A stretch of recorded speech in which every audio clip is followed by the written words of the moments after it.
waxaan doonayaa halkan inaan idinkula wadaago naqshadda halkan idinka muuqata iyo waxa ay ka kooban tahay dhulka ay ku fadhido iyo warbixin guud oo ku saabsan haddii Ilaahay qadaro. halkanina waa Dalsoor Architects oo ka shaqeysa samaynta naqshadaha, talo bixinta, qiimeynta iyo dhammaan waxyaalaha la taxalluqa dhismayaasha noocyahooda kala duwan. haddaba dhisaynkani guud ahaan horta wuxuu ku fadhiyaa dhul cabirkiisu yahay 12 mitir iyo 20 mitir. waxaanu ka qorsheynaa ka dhisayn garaynay xagga hoose ama ground floor-ka fadhi weyn iyo cuntadii oo isku furan, space fiican haysta, daaqado fiican haysta, kitchen yaduna open space oo cabinet-keedii iyo dhisayinkeedii oo dhan wadata. intaa waxaa dheer 2 qol oo hurdo ah oo iyaguna xagga hoose ku yaala.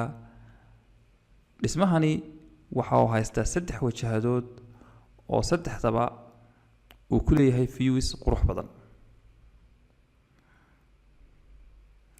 xagga sare marka loo baxo maadaama dhismahani uu ku yaalay meel xeeba waxaan u sameynay balcony weyn oo la iskaga leersan karo, waqti fiicanna lagu qaadan karo.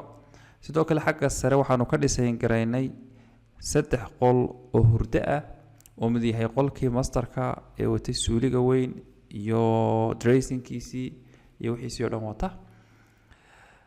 sidoo kale dhismahan markaad form ahaan eegto wuxuu la falgeli doonaa cimilada halkaa ka jirta laga dhisayn gareeyay haddii Ilaahay qadaro insha Allah tacaala.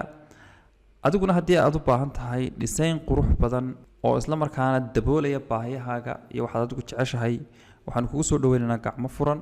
haddaba haddii aad in uun maskaxda ku haysay in aad dhismo dhisato noocu doonaba ha ahaadee inta aanad dhismaha bilaabin nala tasho oo aanu ku dhisayn garayno dhisaynka ugu macquulsan uguna qurux badan ee ku habboon goobtaada iyo adigu markaa danta aad leedahay ee dhismaha ka leedahay.